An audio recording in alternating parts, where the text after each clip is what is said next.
I'm Savannah. I grew up in a beige two-storm house in the suburbs of Raleigh, North Carolina, where everything always revolved around my sister Natalie. Natalie could sing, dance, had golden hair like a shampoo commercial, and always knew how to catch the grown-ups' attention. Every time our relatives came over, my mom would push her to the center of the living room like a prized decoration. "Natalie, sing The Climb for everyone," she'd chirp, eyes lighting up as if Miley Cyrus herself had walked into the room. Natalie would pretend to hesitate for a second before standing tall, flashing her charming smile and launching into song. Everyone would swoon like they were watching American Idol. Meanwhile, ZZ, frizzy brown hair and oversized glasses, would sit tucked beside the old upright piano, pretending to be absorbed in coloring so no one would ask me anything. No one asked me to stand up, no one wondered what I liked. At most, I'd get a passing comment. "Who's that girl again?" "Oh, right, the second daughter of the Masons." Every time I heard that, I wanted to disappear into the wall. I didn't hate Natalie. I hated the way people made me feel like an extra part no one asked for. While Natalie was shuttled off to ballet, art classes, and music lessons, I stayed home, walking the neighbor's dog or dusting my mom's ceramic collection. I once overheard my dad tell Uncle Eddie at a party, "Savannah's different. She's into those weird books, not very social." Uncle Eddie laughed. Well, having one daughter like Natalie's enough to be thankful for. Savannah, at least she's obedient. I stood behind the kitchen door and heard it all. I didn't cry, I just bit my lip until it bled. The only person who didn't see through me like I was invisible was Aunt Evelyn, my grandmother's older sister. She lived alone in a little house at the end of the street, always filled with the smell of apple pie and old jazz records. She'd invite me over on weekends, we'd read in the garden, or arrange wildflowers she called free therapy. "You know, Savannah," she once said after I told her about school, "some people aren't meant to shine the way the crowd wants, but if you follow your own path, one day the world will have no choice but to look your way." I looked at her silver hair, deeply lined face, and those eyes that seemed to see straight through me. "The problem is," I mumbled, "no one wants to listen to me, Aunt Evelyn." "Then write for yourself first," she smiled, pouring more tea. "One day someone else will have to read." She didn't praise me for being pretty. She didn't ask why I wasn't outgoing like Natalie. She never said, "Sing a little something for the group." She just let me be. Truly be. There were times I wished Aunt Evelyn had been my mom. But wishes were just that, wishes. Because at home, nothing changed. Natalie stayed at the center and I stayed on the edge, like a shadow. And as I grew older, that shadow began to feel colder than I could pretend to ignore. In May, when I was 18, Eastbrook High held its year-end academic awards ceremony. I walked up to the stage and received my certificate, my name, Savannah Mason, printed clearly. Valedictorian, 4 GPA, and honors scholarships from 3 universities. Applause thundered like a downpour, but all I saw were 3 empty seats in the parents section. Mom didn't come, Dad didn't either. Natalie was off doing a lookbook shoot in New York. That evening, I brought the certificate home and gently placed it on the dinner table, right next to Mom's cold pasta dish. She glanced over, didn't even lift her head. "What's that?" "An honors certificate. I'm the top student this year." "So what are you planning after graduation?" "I got 3 scholarships. I want to major in business management." Dad sat across from me, setting down his beer with a smirk. "Management. Natalie's the type for that field. You should look into something more realistic. Maybe accounting, secretary work." I swallowed hard. "I've already applied. The University of Michigan accepted me. They even offered on-campus housing for the first year."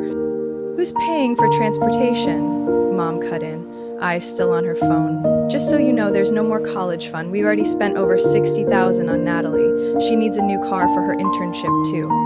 I looked over at the fridge. There was a picture of Natalie holding flowers next to her shiny new Mini Cooper. "But I got a scholarship." "Scholarships don't cover books, meals, insurance," Dad interrupted, "and we don't have a dime left." I exhaled, shaky. "I can work part-time, I could apply for a loan."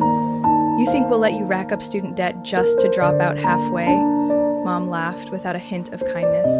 You're only good at textbook stuff. The real world's different. I stood, gripping the edge of the chair. I'm not Natalie, but I've worked 5 times harder for this. Exactly. You're not Natalie, Mom said coldly, which is why you need to be realistic. Uncle Rob's got a job at the furniture store. Not bad for someone fresh out of high school. I let out a bitter laugh, stomach turning.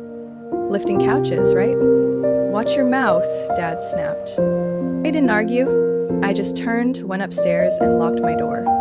That night, I opened my laptop, signed out of my school account, and logged into my college admissions portal. My hand trembled as I hovered over the decline admissions button and clicked. I almost clicked.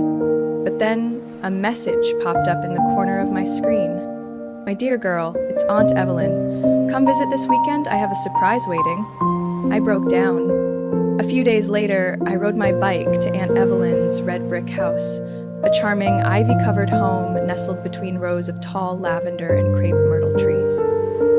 She greeted me with a tight hug, like she somehow knew exactly how broken I'd been that week.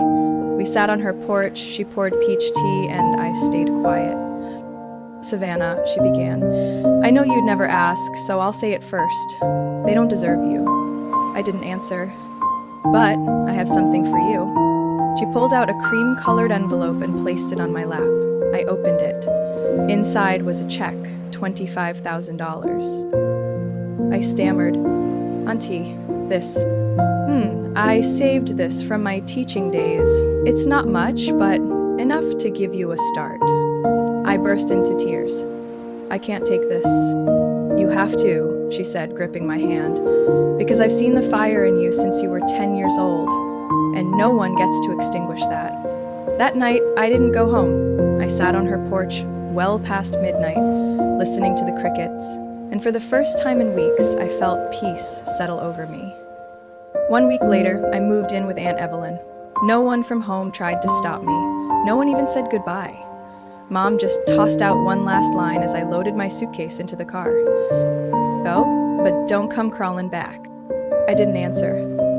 Aunt Evelyn's house sat at the end of Bellevue Street, a quiet road shaded by oak trees, far removed from the suffocating space I used to call home.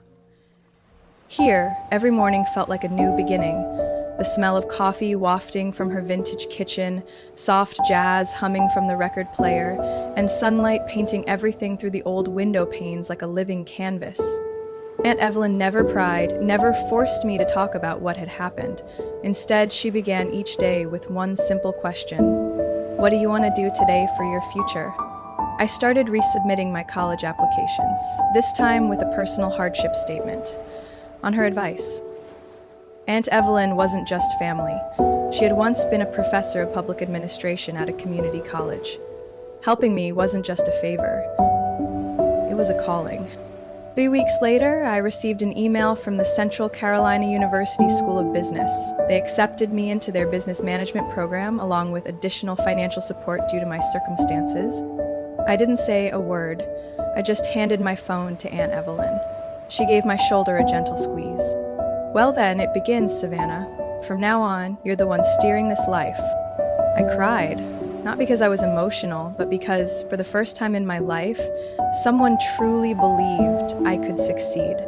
She drove me to orientation in her old olive green Buick, the leather seats worn but clean, scented faintly of lavender. During the ride, she handed me another envelope. This time it held a bank card with my name on it, linked to the tuition account she had set up. Use this for the right reasons, not to spend, but to prove you don't need them. I nodded, hands trembling as I took it. On my first day, I wore the crisp white blouse Aunt Evelyn had pressed, tied my hair back neatly, and walked into the campus, heart pounding like a drumline. The classrooms were wide and full of light, students from all over the state, and no one knew who I was. For the first time, I felt free.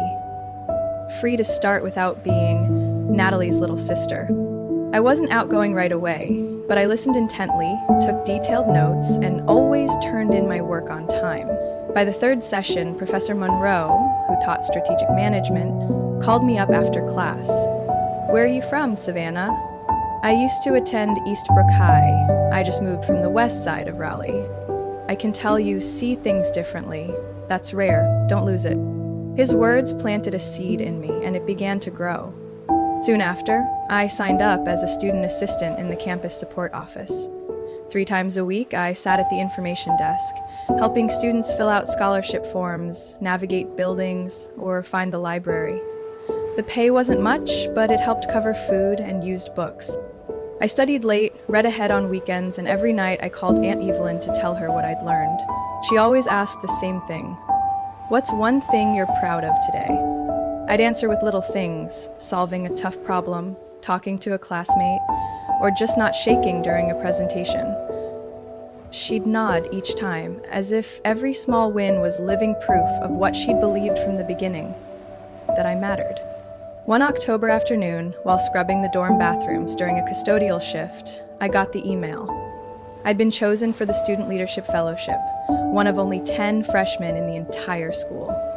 I broke down crying in the hallway, not for the scholarship, but because I was no longer that kid who should have gone to trade school in my parents' eyes.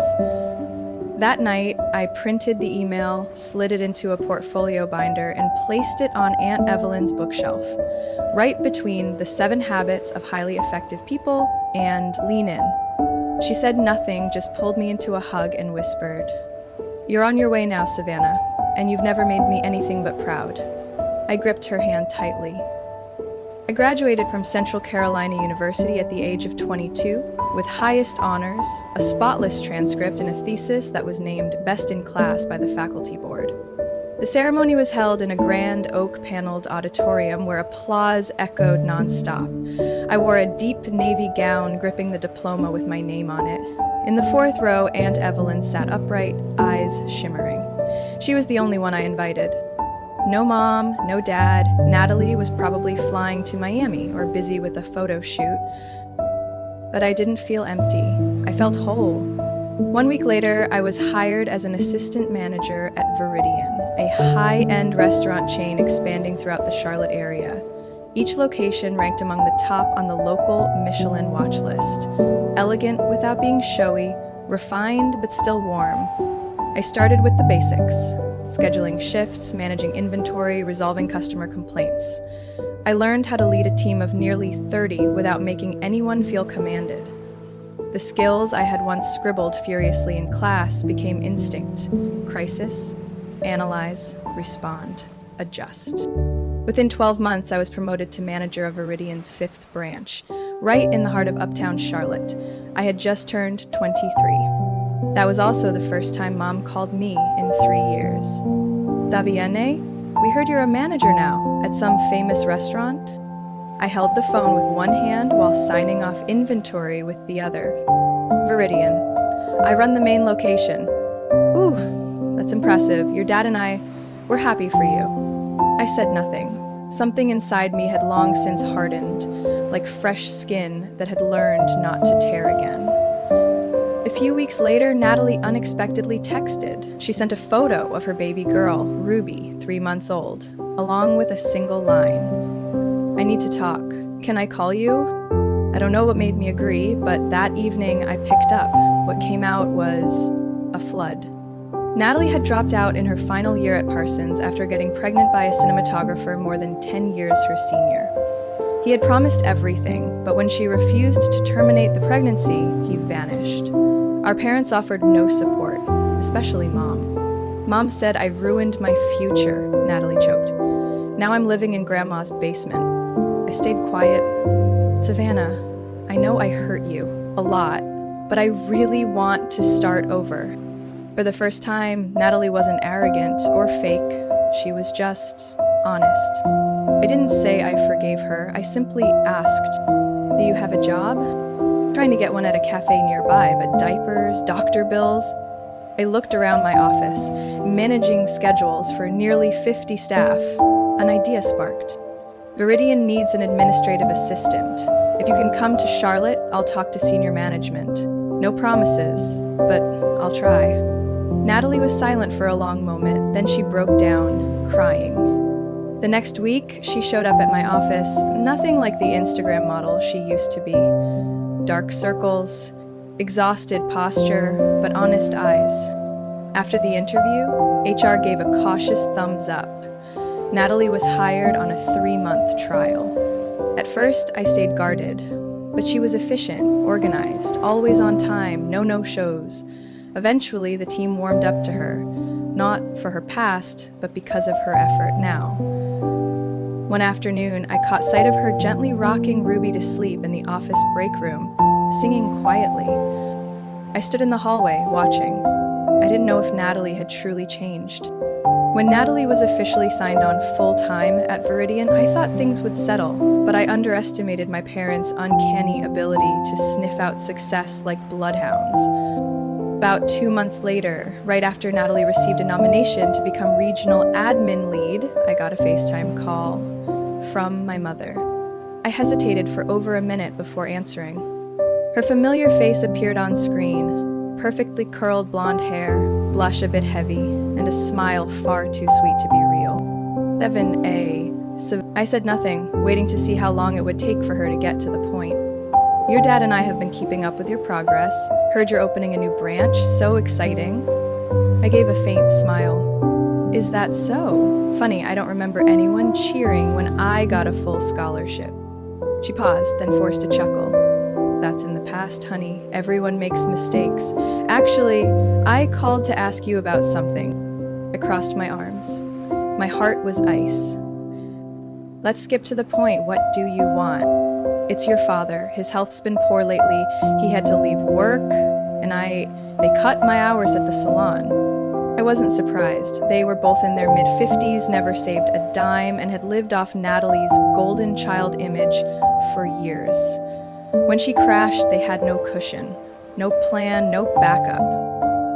And she pressed her lips together. Everyone in the family says you're doing well, really well. Maybe you could help out a bit, just for a few months? Turned to the window. Outside, my staff moved briskly through prep for a quality inspection I'd designed from scratch. Every success I'd built had been earned alone, brick by brick. I looked back at the screen. You know Natalie works here now, right? Yes, she told me. She's really changed, thanks to you giving her a chance. I nodded. I'll help, but not with money. She frowned. What do you mean? If you and Dad really need work, I'll speak with HR at the Raleigh branch. They've got openings in cold storage, delivery, and late shift sanitation. Living wage, full benefits. Silence. Long enough that I thought she had hung up. Then her voice snapped back, sharper than I expected. You want your parents doing manual labor after all we've done for you? I stared straight at her. Exactly. Or you can figure it out yourselves. I'm done paying the debt of 18 years of favoritism. She opened her mouth to reply, but I ended the call. That night, I told Natalie, as we were organizing backstock in the supply room. She didn't seem surprised. You're softer than I'd be. I'd have blocked them already. I'm not doing it for them, I'm doing it for me, so I don't carry the guilt anymore. 3 weeks later, my father showed up to the Raleigh branch. Wrinkled dress shirt, dark circles under his eyes, but he clocked in on time, worked every shift. Mom never came. Word was she'd started helping a friend run an online resale business from home. I didn't ask. That spring, Natalie was promoted to regional admin director. She stood beside me during Viridian's internal conference, her eyes shining as the CEO called us the Mason sisters, Viridian's rising stars. After the event, Natalie pulled a card from her purse. And you come by on Saturday. Ruby wants you to blow out her birthday candles. My throat tightened. I'll be there, but you better get a sugar-free cake.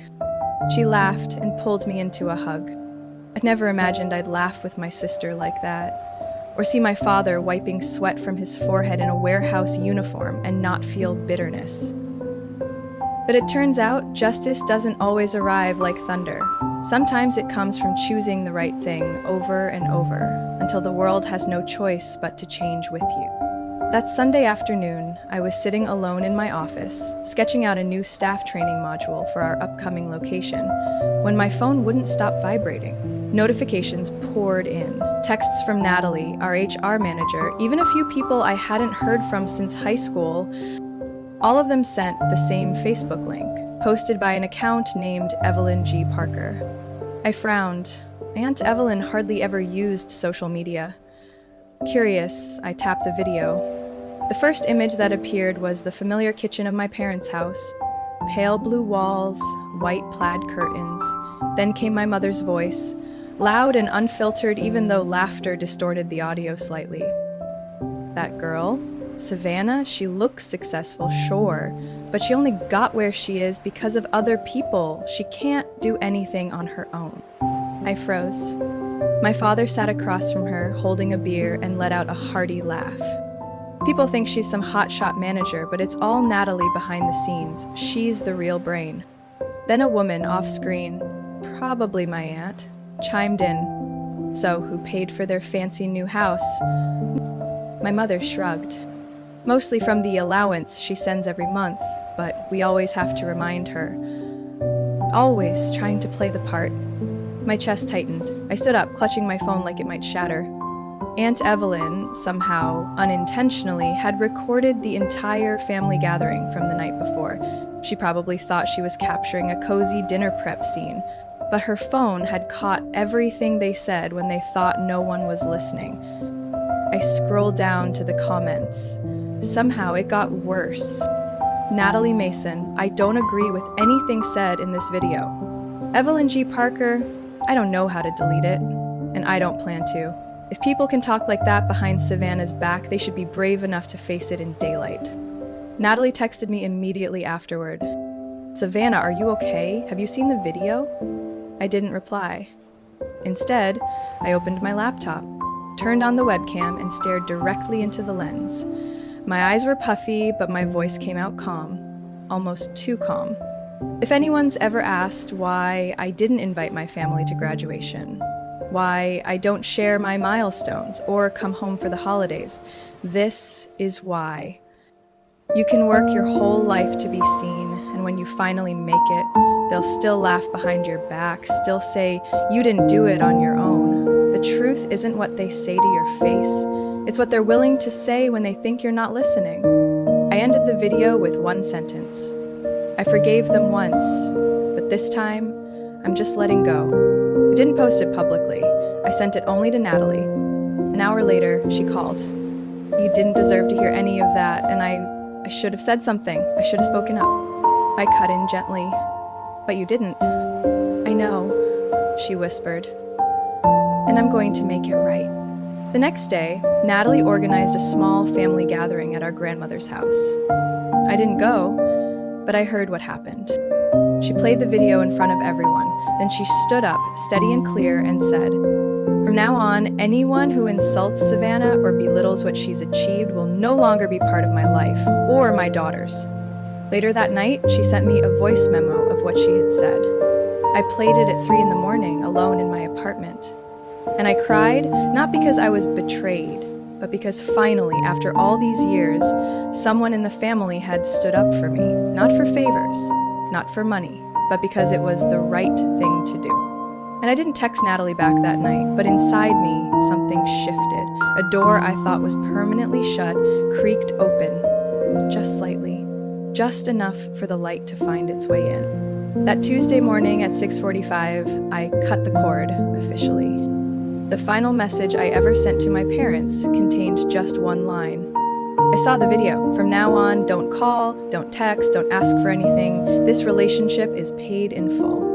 No apologies, no explanations, just an ending, clean and sharp like a blade through an already frayed rope. 3 days later, Mom sent a 4-minute voice message.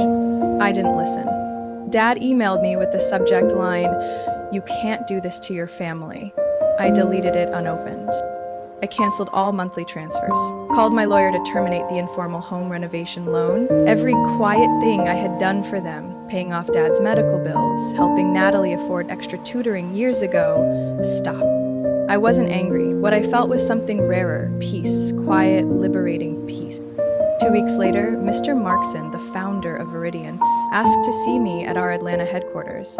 He was in his 60s, silver-haired and sharp-eyed, still carrying the edge of a master strategist. "Savannah," he said, "I'm retiring, and I won't hand this ship to anyone who doesn't have the guts to steer it through storms." I stayed silent, waiting. In 15 years, I've never seen someone take a mid-level branch into the regional top 3 in under 6 months.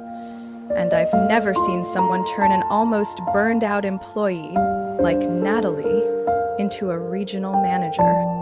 I nodded slightly, my hands resting on my knees. He looked at me, voice dropping a tone deeper. "You don't just manage, you lead with resolve. I want you to be the next CEO of Viridian." I froze. "Sir, I'm only 26. I founded this company at 25. Age proves nothing, Savannah. Results do." My voice shook as I spoke. "I'll need a week to think it over." He chuckled. "No, you have 3 days. I'll be announcing it at the upcoming board meeting." That night, I called the one person I trusted without conditions, Aunt Evelyn. I told her everything. She listened, then said the one sentence that stopped me cold. "If you don't take this position, Savannah, no one deserves it more. What if I fail?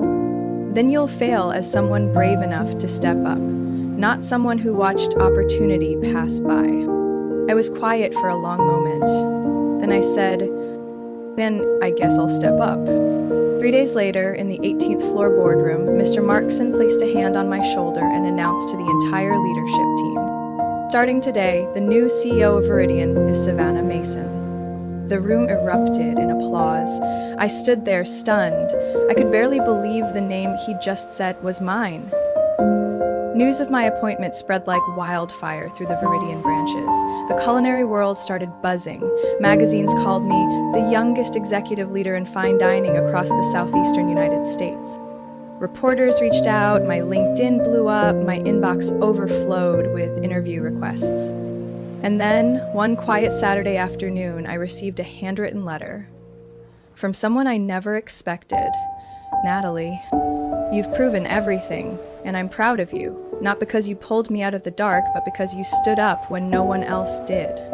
Whether or not we're still on the same road, I need you to know this. I love you, not because you're successful, but because you've always been the bravest one in this family." I folded the letter and placed it in the drawer next to an old photo. Me, sitting in Aunt Evelyn's kitchen, holding a book, smiling softly. That photo was taken the first summer I moved in with her, the summer I started rebuilding myself. Today, as I stepped out of Viridian's brand new Chicago headquarters, our 50th location, I saw the evening sun glint off the glass doors etched with my name. Viridian Group, Savannah Mason, Chief Executive Officer. I was no longer the shadow behind Natalie. I was no longer the daughter who should have gone to trade school. I was the author of my own story. And this time, I'm writing all the way to the final page. Savannah's story is a powerful reminder that no one, not even the people who raised you, has the right to define your worth. Even when dismissed or overlooked, you can rise through resilience and conviction. True success doesn't come from others' validation. It's born from claiming your identity and living your truth. In real life, many are hurt by family, but everyone deserves the chance to rewrite their story on their own terms. What do you think about Savannah's choices and everything she went through? What would you do in her shoes? Share your thoughts in the comments, and don't forget to follow the channel for more powerful family stories like this one.